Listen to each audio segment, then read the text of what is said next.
Today I am going to be making chocolate baskets. My partner's mother's coming up to stay with us over the next couple of days and I wanted to do something nice. So basically there'll be little chocolate bowls filled with fruit with a little bit of caster sugar. So it should be very nice. So the first thing we need to do is we have our melting chocolate, and because there's going to be 3 of us, I'm just going to divide it into 3 different bowls evenly.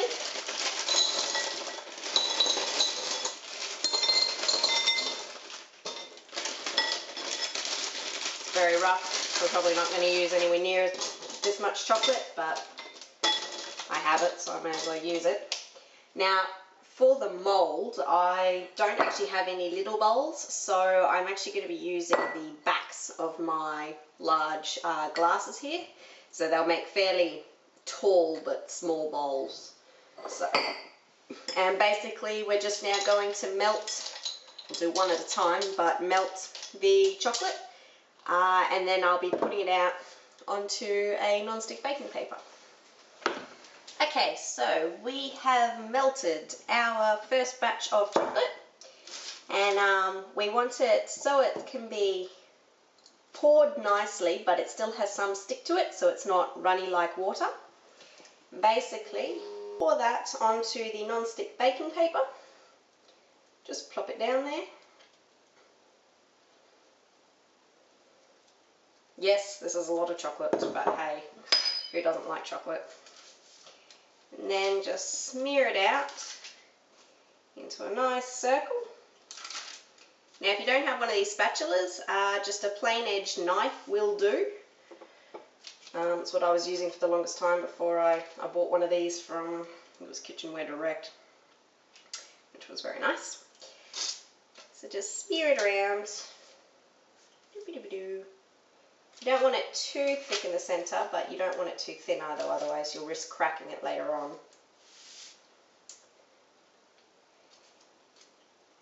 Try and get it as smooth as you can.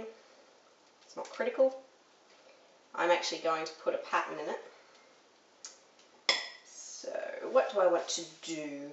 I think just a lattice will do.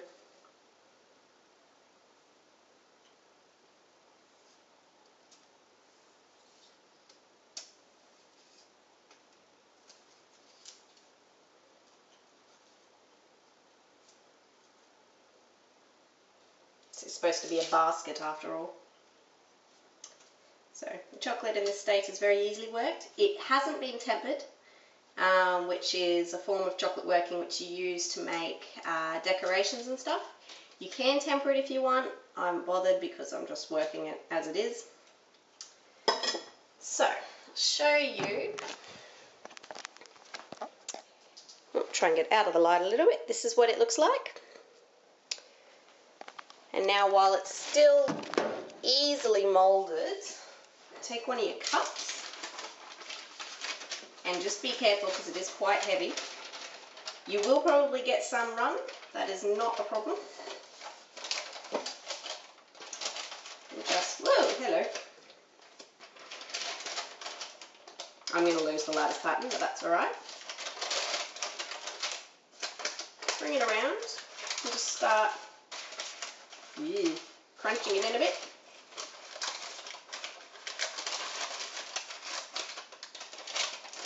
Now what will happen is this will start to solidify.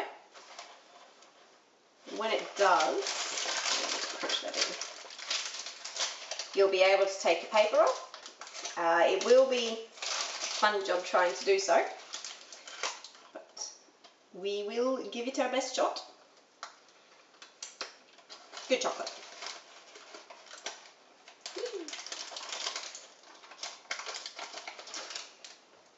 And then we wait. I'm not actually going to stand here and hold it for the 2 hours it'll take. I'm going to put it in the fridge, but essentially that's how we start making our chocolate bowl. I'm just going to repeat the process for the next 2. Okay, so all 3 bowls have been completed. We only have a tiny little bit of chocolate left, which is good, so I estimated the quantities about right. One good thing about this type of chocolate making is it keeps the area cleaner than normal chocolate since you get baking paper, but I still had to do some major cleaning. I'll show you the bowls. So they have now just gone into the fridge. And the first one we made is at the back here. And they will just set for probably 2 hours, I'd say. And I'll bring them out and we'll see how they've set and see if we can get the paper off without breaking them. Okay, so it has been a few hours, probably about 3 hours. I got distracted. But the chocolate has hardened completely.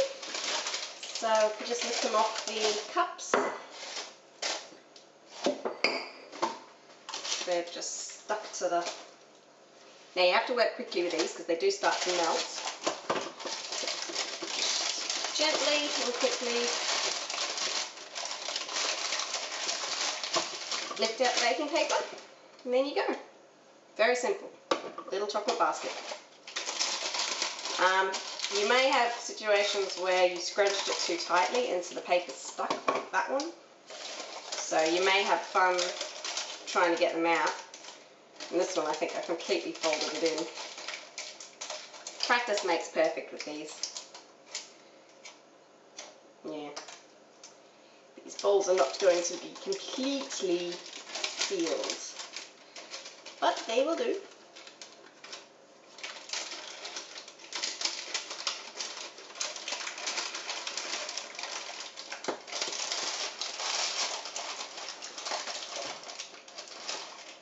Yeah, that's not good. Alright, so I just cracked the bowl. Not to panic. What you can do is you melt the chocolate ever so slightly in the microwave and then you literally just stick it back together with some of the leftovers. So that one needs to be mended.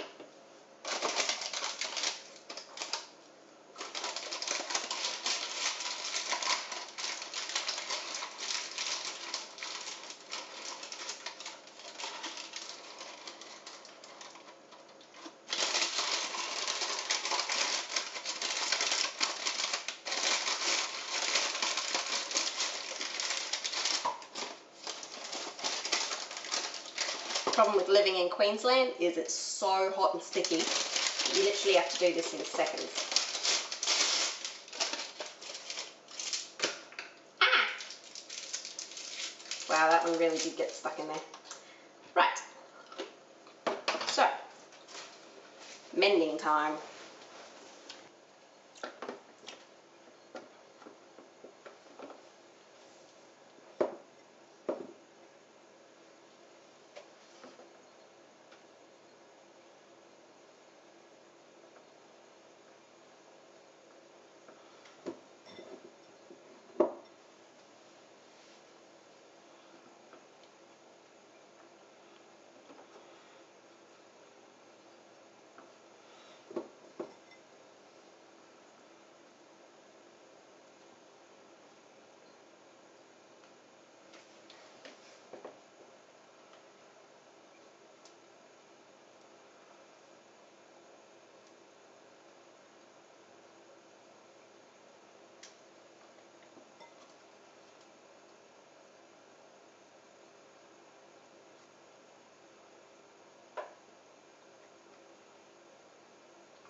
So did some mending repairs. Unfortunately, one of the bowls completely shattered. So a bit disappointing, but it's alright. I don't mind not having bowls as long as I get chocolate. It's all good. So we had one pretty well perfect bowl, which will obviously go to my partner's mother. And then the one I mended, I was lucky. I had some modelling chocolate left over from a previous chocolate working that I did. Modelling chocolate is sort of it's a mix between melting chocolate and glycerin. And or if you're in America, you use, I think it's corn syrup. I think that's what you guys call it. It's pretty much, not glycerin, glucose. I knew what I meant. It's basically just, well, I think it's a reformed form of sucrose, or it's the other way around. Anyway, it makes a plasticine chocolate that is very good for modelling. I find I can't really use it up here too much because it melts too quickly, but so I had some left over from a previous modelling. So what I did was I actually melted it, and then you won't be able to see, but I've actually used it as a form of cement, go the civil engineer, and literally stuck all the pieces back together again, and sort of like a jigsaw puzzle. So it's not as pretty as it would have been if it's whole, but hey, it works, it's still a bowl. So yes, 2 chocolate bowls, and tomorrow I will film the rest of this, which will have the fruit in it, and eaten. Hooray! So it's time to prepare the final part of the dessert. So I've got the chocolate bowls, I have my fruit, I've got raspberries, blueberries, kiwi fruit and passion fruit, and it's literally just a matter of whacking them all into the chocolate bowls. So no finesse required.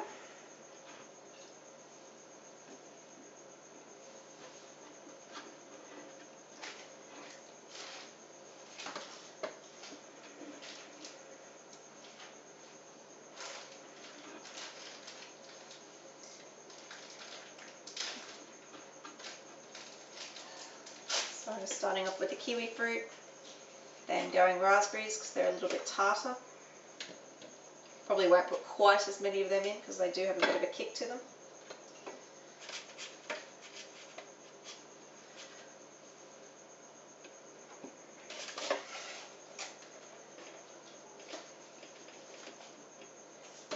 Then the blueberries.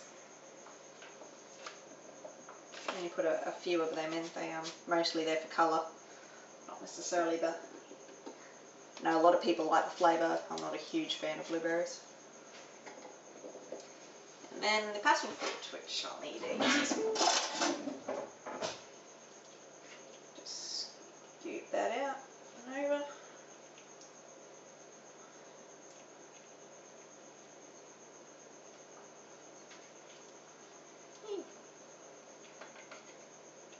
One, 2.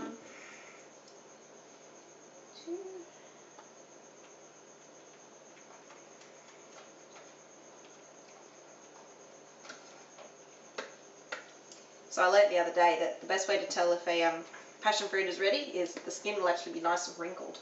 So that was a bit of interesting trivia.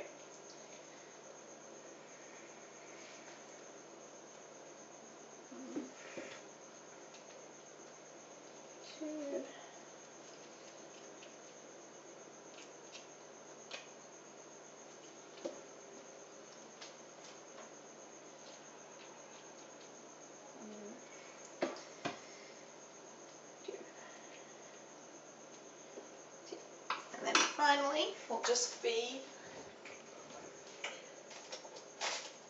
caster sugar.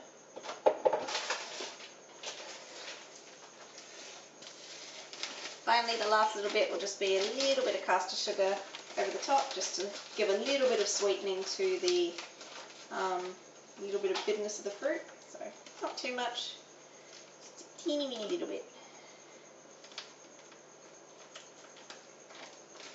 Awesome. And here you have it. A chocolate bowl filled with fruit with a slight dusting of caster sugar. Not healthy, but you can pretend that it's a little bit on the healthy side since it has pure fruit in it. There you go.